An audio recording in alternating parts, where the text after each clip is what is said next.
welcome to another exciting episode of the Andre the Beast Trading Show with my co-host Ronda and Smith, the Bractopus. You know, like I said, I just never know who's going to walk through that door. And once again, we got an artist. This is the artist month for me. I'm getting all kind of artists, and I love it. I love that they want to feature their talents here. But this is another special artist. She walks through the door. You could tell she just got this boom going about herself, that beast frame of mind.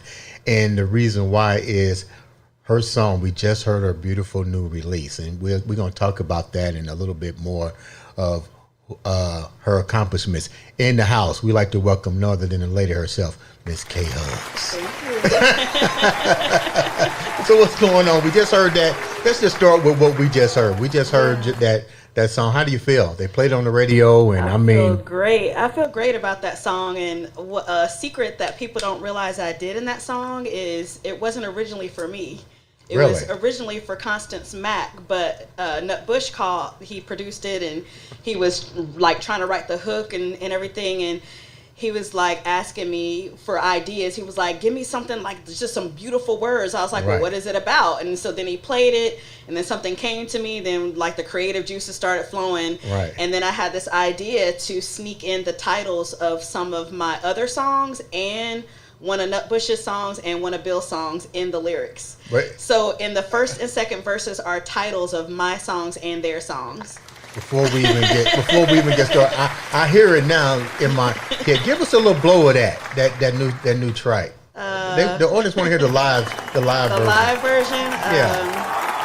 Let me think. As long as you love me, care for me, show me that I'm the only one you want. Keep going now. You'll never have to worry. If it's mutual, then baby, I'll always be there for us. I will never run away. I'll stay in your arms right where I wanna be. Girl. Take my breath away. Send me your promise and I'll be just what you need. That's Mary J. Blige talking right there. You're the third person that has compared that song to Mary. I mean, it I'll sounds, and I heard the whole song, and I'm like, wow. I mean, like, and you know what? It really starts, you really start getting that Mary J. Blige towards the middle of the song. So tell the viewers about K. Hugs, how the name came about. Take us down the journey real quick. Oh my gosh. The name came about because my actual name is Kimmy. Okay. That's what the K is for. And Huggins is my last name. Okay. And I actually used to be a stockbroker. Okay, because okay, keep going. So I was a stockbroker at Schwab, and I had somebody training me. I was an active trader, and so I would train for active trading and options trading and all of that stuff. And the person that trained me started calling me K Hugs. Like it's a long story. I don't want to go too far into it, but most people have to take a class, but the timing of it, I would have had to wait months, and I didn't want to wait, so they assigned me one trainer. Okay. And so every day this person like trained me, and so I got really good at it because I had one-on-one training for all this stuff. And he just started calling me K Hugs, and then it picked up, and then people started calling me K Hugs. So when I started DJing, I just kept it. I just went with it. Okay, tell me. All right, this is live. Please subscribe, share, like, review. Give us all of those things that we need to support and keep this playing it forward, so to speak. So, okay, I know what you told me that you did. Yes. Give me a resume, because that one really blew my mind when you said stock. You know, man. So my resume is ridiculous because I've switched careers over the years, and so I started off in healthcare. I thought that I wanted to be a lab technician. Okay. And was. Okay. So I was an IV technician, then a lab technician. Something happened, a hospital accident when I was pregnant with my daughter, blood spilled on me, got out of the healthcare field. Had her, got into insurance, did life and health insurance for a year, and then after that, applied for Schwab and I was a stockbroker, active trader specialist, and then later ended up in the downtown branch as an advisor. Then after that, wealth management, and then I became a mortgage banker and invested in real estate, and then ended up in marketing. Started Angie's Listen, doing marketing for like home services, and then now ended up where I am now with the Atlanta Home Shows. You're definitely a beast. Thank you. Thank you. So tell me a little bit more about you. I mean, this is crazy. I didn't realize there was so much to you outside of a beautiful voice. Thank you. I'm very eclectic. I'm 49, 51% left, right brain. So I love that must be me. Using my intellect.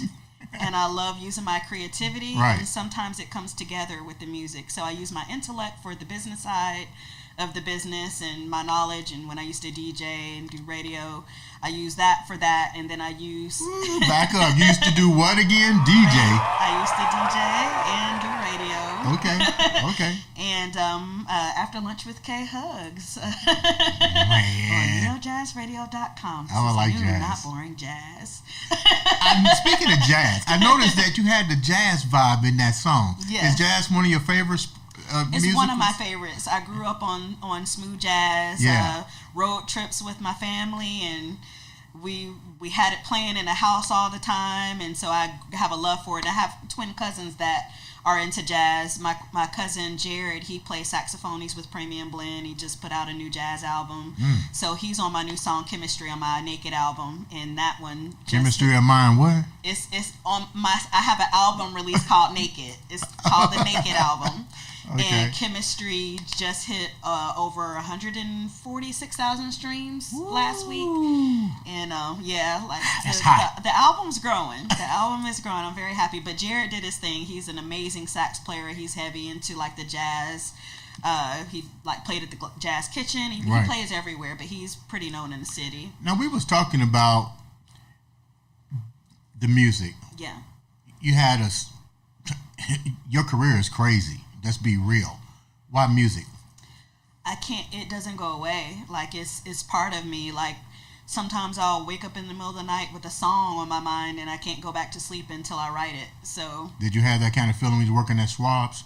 Yeah, I did. And people at Schwab knew that I sang. Really? And matter of fact, that's actually how music was resurrected and how I ended up doing radio, because one of the guys that worked there, Steve, he was like, hey, didn't you used to DJ back in the day? And, talking, people get to hearing things. Right. And I was like, yeah, I did. And he had started a jazz station, and I originally started working with him, and his was, it used to be indiejz.com, and then it ended up being, he changed the name, and I can't think of what he changed. It was like Cool something, Cool... I'll look it up. Smooth Jazz and Cool Grooves. I can't remember. Cool Groove Radio, I think is what it was. He switched it, and then I ended up leaving that station and creating my own due to I had somebody that wanted to advertise with me, and he just wanted to advertise me, and he knew I was smart, and he was like, hey, can you do a station? And I was like, I don't know. And he was like, I'll pay for everything. I don't even want an ownership in it. I'll take care of whatever you need. I just want to advertise with you. So within a week, I figured out how to run a internet radio network and launched Neo Jazz Radio. I can't stand you. You know that, right? You know how long it took me to learn what I'm learning? Well, I know how to build websites. I know how to do graphics, and so I do a lot. And but I love creating. So whether it's like doing projects at home, doing graphics, doing websites. What side of your brain is working right now, so I know which direction I need to go? Right now, I think it's the creative side. Okay. So, there had to be some type of struggles or something. You had all these great careers. I mean, they just don't happen to anybody. You had the chances to do these things. What was the struggle with going from that to music? Because the music industry has changed. Yeah. Tell me a little bit about that transformation. Well, it's kind of in tandem, actually. So the struggle with music is the money. Like, it's hard to be an independent artist and make the money like the big celebrities do. So I use my work as a tool to fund my passion, which is the music. The biggest struggle I had was being, in a marriage in the past where it wasn't encouraged for me to sing. Matter of fact, it was completely discouraged. So how did you manage to go through that? I felt lost. I actually wrote about that in my poem Resurrection on my first album, She Reigns. Because a lot of people don't realize that even somebody in your house can be your not believing in you can cause that. I'm not sure if it was a thing of belief. It was something else. I don't think it was he didn't believe in me, because he would brag to all his friends about my abilities. It was something else going on with him, and I could never. I'm not in his head, so I can't say, speak on his behalf. But it was just a very strong desire. You felt you had to go do what you had to do to get where you at. Yeah. So when I was working at Schwab, the guy that eventually asked me to DJ, I actually recorded like a demo song with him in the studio when I worked at Schwab, and I actually loved it. It turned out really good and brought it home. I was so proud, and my ex, we got into a big argument all because I went to the studio. Like, it was horrible. So soon as I got out of that marriage, the first thing I did was, well, not the first thing, but one of the first things I did was I just posted on my wall something like, hey, I'd love to sing in a band, and without even really... You put it out there. I just put it out there, and somebody picked me up, and I ended up in the Ground Zero band. I was in the Ground Zero band for a year, and then I decided I wanted to write, and they were doing covers, and so I left the band gracefully, and I bowed out. And what was crazy about that was the night that I sent them the email that I was leaving, it wasn't anything negative. It wasn't, I wished them well. I wrote my song So Long, which was my first single and the first song on my first album, She Reigns. And what happened was I posted the song after I recorded it, and I wrote it the night I left the band. I posted the song, and then I picked up 3 gigs and had to find a band because I just left my band. And that's crazy. To pick up the 3 gigs, and then it just blew up from there. I've opened for SWV, Anthony Hamilton, Zach Band. And how does that feel? It feels surreal. It feels surreal. Were you nervous? Like SWV? Anthony Hamilton? I was nervous. So I had a nervous encounter with Anthony Hamilton.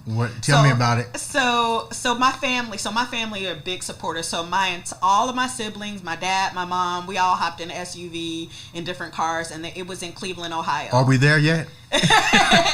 So we get to the venue, and it's this large venue or whatever.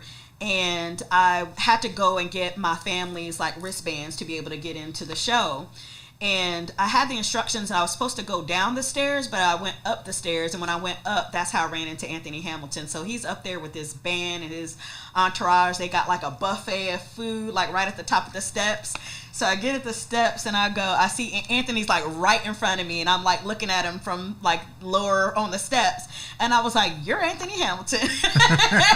Like he didn't know. And then he was like, "Yeah." And I was like, "I'm lost." And I was like, "I'm singing with you today." And then I was like, "No, I'm not singing with you today. I'm singing for you today." "No, I'm not singing for you. I'm opening for you today."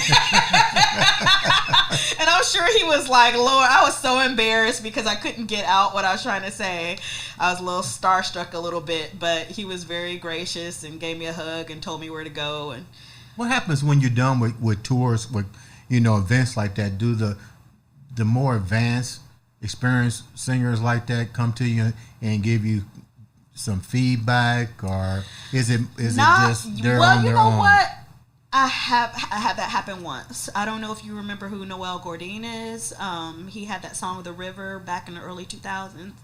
I ran out of breath. Early 2000s. It goes, "I held my breath when they dipped my head, and I came up shiny and new.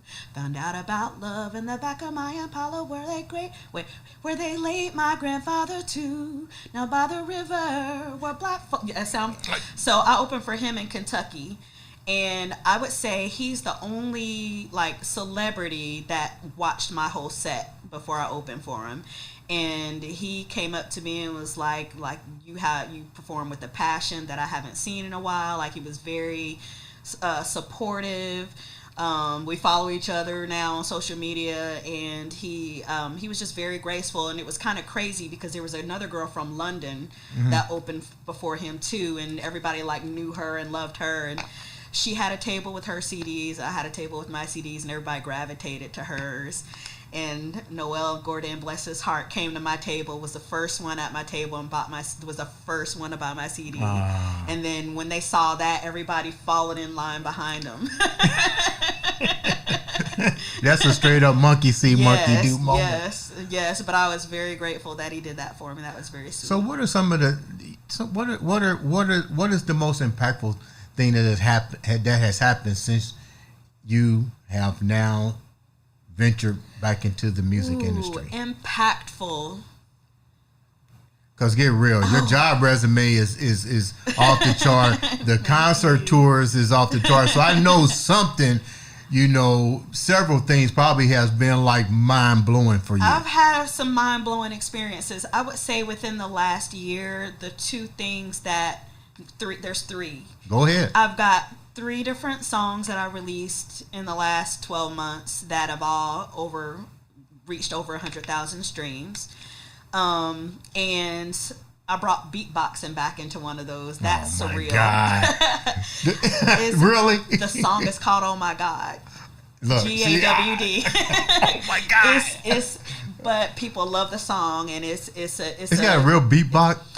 Yes, I called a guy we call Bassface. Right. He lives in Illinois, and he rode his motorcycle up here or down here to record his beatboxing, and he's beatboxing over me doing runs. Really? Yeah, so I'm like going, oh my God, and he's beatboxing while I'm doing it, and I'm going like this. You'll have to hear it because I'm like doing the run. I keep doing this run over and over, and he's beatboxing while I'm doing it, and it's just really cool. What? But the surrealness though was I saw that I was on a Billboard playlist and hit Billboard Hot Top 80. I got a notification. I was like looking at my artist Spotify. I was like, wait a minute, is that Billboard? And everybody was like, that's legit. And I was legit on Billboard. And then Nut Bush got a message from someone about Back to the Music last year. And somebody was like, hey, you're number 7, and sent him a screenshot. We didn't know what it was. And I was like, well, ask him on what? Like, on number 7 on what? So he asked the guy, and the guy sent him a bigger screenshot. I was number 7 on Amazon's hot new releases on Amazon Music. There you go, girl. And it was up there for weeks. And so it's like all these hundreds of thousands of songs, and I'm like number 7 with Back to the Music. It was awesome. I'm available to carry bags or to be a bodyguard or anything, right? Yeah. So, I mean, those milestones, like the 100K and the Billboard and the being on Amazon hot new releases, like all of those are things that like I didn't even know I wanted that, like right, it just happened, and I'm glad. Like I know I want a Grammy, but it's going to take things like that to get me there. I feel like I can do it. But it's kind of cool how the music has always been in you. Yeah. But you travel different roads and succeeded in those different roads. A lot of people don't have a lot of struggles, but you still succeeded until something just called you back to the music industry. Yeah. What I'm interested in, we just talked about this with some other artists, is attaching your wagon. Why'd you attach your wagon to Nutbush? That is interesting. So he, over the years, we've been Facebook friends for years, but we didn't really know each other until last year. And so I used to work exclusively as far as recording with Chris Kelly, who passed during the pandemic. He passed in December of 2020. Mm-hmm. And he's was a platinum producer, and for over 10 years, I exclusively recorded everything with him, even if I used other producers, because I used producers from around the world on my first album. But Chris was, always who I recorded those songs with, and he produced some of my songs too. So when he passed, I didn't have that anymore. So I'm like, just basically stopped recording for a little while, and people were approaching me, and I was like, first it was like I was waiting on him to get well, and then when that didn't happen, it was like I can't do it right now, like, and then finally, like, it was like right timing, like Nutbush came and was like, hey, like, let's do a song. And I was done with my Naked album. I was done with every song on the album. I was ready to release it. And he was like, hey, let's do a song. I was like, well, the album's done, but send me something.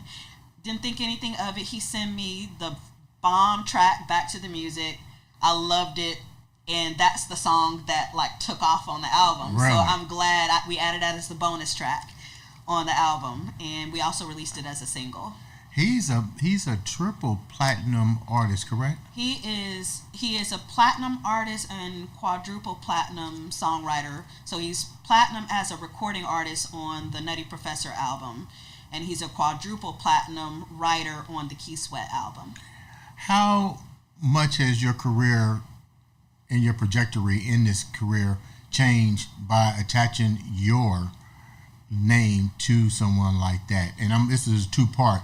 And explain to me what we was talking about, the difference. You are affiliated with a record label. Let's talk about that a little bit, and then your relationship with the legend Uncle Jams. Uncle Jams, yeah. That's a 3-part question. Well,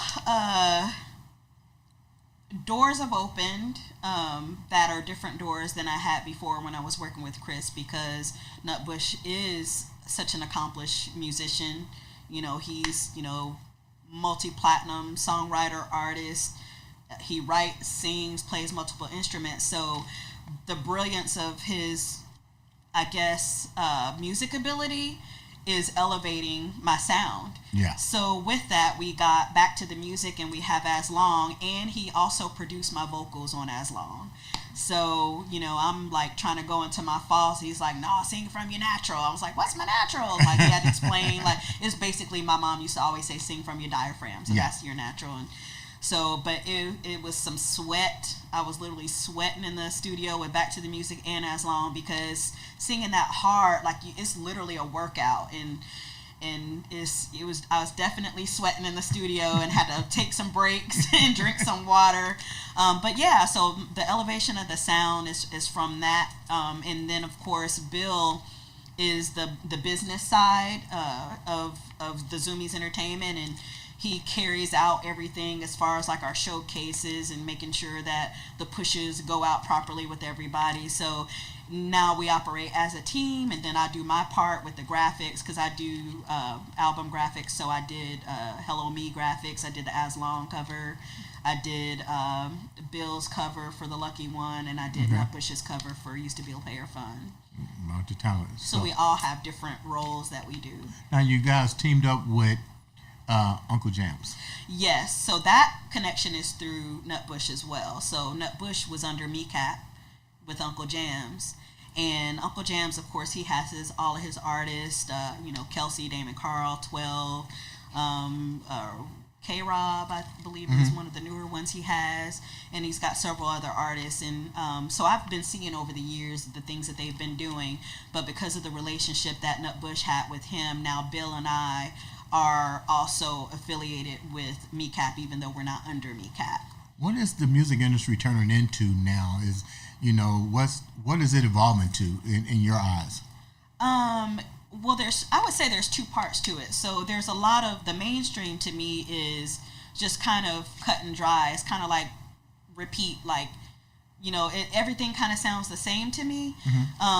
But for independent artists, I think that the streaming world has done 2 things. It's opened the door for independent artists to be able to release their music and get heard, but at the same time it hurts because we don't get those royalties from when people used to buy the music. We don't get the streaming royalties are so low. So for an artist to make it, I do love that I've had a few songs with over 100,000 streams, but that doesn't mean $100,000. It just means that many people are listening to your music. However, that's not a bad thing. Like I mean, the money will come. I'm not worried about the money. But a lot of people don't like to hear that, but the bottom line is, the money will come. But you got to keep putting in the work. Yeah, you got to put in the work, and the more people that hear the music, the more opportunities you have. And so, like, we pushed the music. We haven't pushed Back to the Music in months, and there's still people like continually listening to it from the earlier pushes we did. So we just keep doing that just to get more and more ears on the music. And then from that, like, people will start asking for interviews. People start, sharing it with their friends. People are start asking you to, perform live. And so opportunities come from that. And from there, you can get the money. So, if people hear the music and they like it, you can't go wrong. What do you think people struggle with being an independent artist? What is the struggle for that you've witnessed? Well, it depends on what your goal is. So if your goal is instant fame, that's a struggle, because being an independent artist, unless you have the majors backing you, you're not going to get instant fame. Like, you can put out the bombest track on Spotify yourself with no team, and it doesn't matter if nobody hears it. So if they don't know how to push it, they don't know how to do the business side, they don't know how to encode their songs, they don't know how to, push it to the DJs, they're spamming their family and friends. So now family and friends don't want to hear it, even though it could be the best track they've ever heard it. But this person done got on their nerves spamming. So you've got to know how to advertise. You got to know how to, like, move the right way in order to be able to be heard and seen. And when you're independent artist, you gotta know it all, basically. Yeah, you do, because I've had management before. I've had 2 different managers, and one was in Hollywood, one was in Texas. And my first manager in Hollywood, he was like up there, like, doing stuff with Pitbull and Michelle Montano, the biggest soca artist out of Trinidad and Tobago, but he wasn't able to give me the time that he was given to those other artists.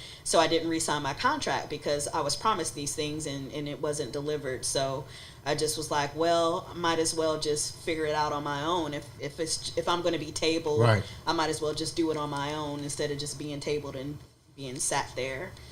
Before we wrap up, what's the end game? The end game is to be heard, and I would eventually like a Grammy. I really want a Grammy. I feel like I can get one, and I also want to encourage people to live out their dreams. So I don't want to just be out there. You definitely done it. Thank you. Like, man, I want people to see me and be like, dang, she did it. Like, okay, I can do it. Like, no matter what your passion is, doesn't have to be music, no matter what your passion is, like, you can do it. Like, you can do, be, and have anything you want. You just have to believe in yourself. If you don't believe in yourself, others won't believe in you. 2 things you got to do before we wrap up. Mm-hmm. You got to blow one more song, one of your favorites, not the new one that just got released. Okay. One that takes you back to, you go, wow, and give a little reason why you picked that song. And then after that, leave the viewers with something mindful. I'm going to say Send Me an Angel on my first album. Go. And okay, all right. My mind has been weary. My heart has been scorned, my soul has been discouraged, and I feel so worn. Lord, I know you love me, but I can't do this alone. Oh, God, send me an angel to protect my heart and soul. God, send me your angels to deflect what's not of you. And then it goes into, like, more of the hook. Why that song? That's the song that I wrote in the middle of my divorce. I was having a woe is me moment of, why am I going through this? And then right after that, I had an epiphany moment of, God, you gave me all this. So send me an angel. This was me asking for help to push me where I want to go and where I want to be. That's deep. Leave the audience with something motivational. You know what? Whatever you believe is true. If you believe you can or you believe you can't, you're right. So it's better to just believe in yourself. Ladies and gentlemen, this has been no other than the next Grammy winner. Yes, I received that. I got to get a ticket to this now. The next Grammy winner, ladies and gentlemen, this has been Miss K. Hugs and Andre, the Beast. Great one.